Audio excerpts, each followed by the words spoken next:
Hi guys, my name is Peter and welcome to our channel. Today I'm going to talk about homemade portable handhelds. The thing is, I'm building my own and so far I got 8 or 9 handhelds I built. A lot of people ask me which console will be most easiest to convert it to a handheld.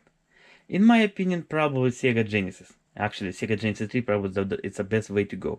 The motherboard is pretty small, requires very little trimming to fit in one of those case AG85s, and I do like those cases. And it has only D-pad, 3 action button, and start.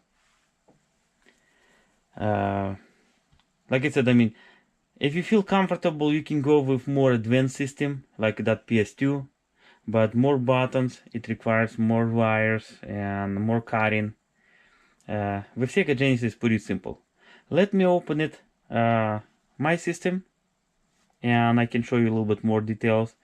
It's running from internal battery. And like I said, it has a D-pad. It's a GameCube D-pad. 3 original buttons. A button I did have to reshape it slightly to make sure it will fit in that ergonomic design. Start button. 3 buttons to control its screen. Couple speakers. Power switch. Status LED and reset button. And AVI out. Here charging port and second player controller and volume. It runs pretty good.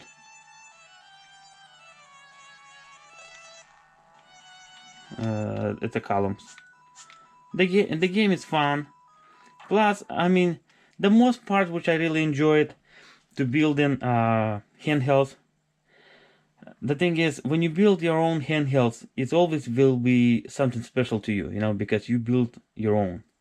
It's not something like you can buy it at store, it's gonna be one of the kind. And like I said, Sega Genesis, it has a lot of games. I believe it has like close to 600 games or so, maybe more. I mean, and it has so much good library, so many games, fun to play, and when you do build your own system, it's always fun to do that. And AG85, it's holding only with 4 screws, and this case it's quite popular in modular community, people who make their own consoles, I mean the handhelds. Let me open it, and I believe there's gonna be a couple wires attached.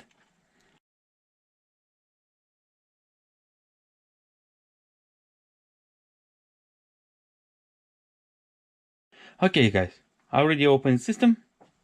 Let me show you how it looks, how it's simple this system I built, and it works the way it should be.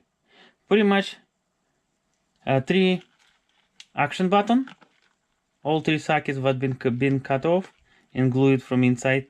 I was using a GB weld.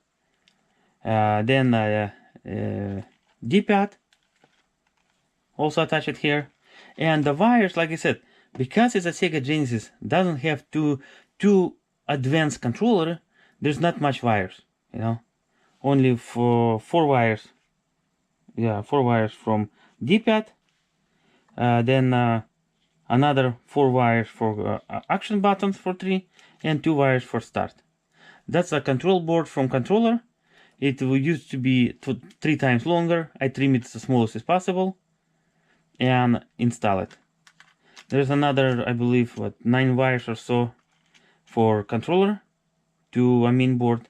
And the main board, that's why I'm saying that it's the best part about Sega Genesis to make a handheld, because Sega Genesis Model 3 it already has a smallest board from old Genesis. With very little trimming, it fit in this case AG85 really easy. It has plenty of room to left. Then audio amplifier and batteries right there.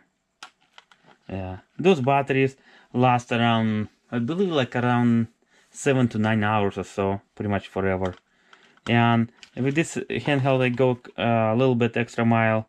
I installed a second player controller. Pretty much this system is fully functional Sega Genesis 3. Well guys, I hope this video was helpful, enjoyable. If you do enjoy it, thumbs up. If you don't want to miss any future videos, subscribe. We will really appreciate it.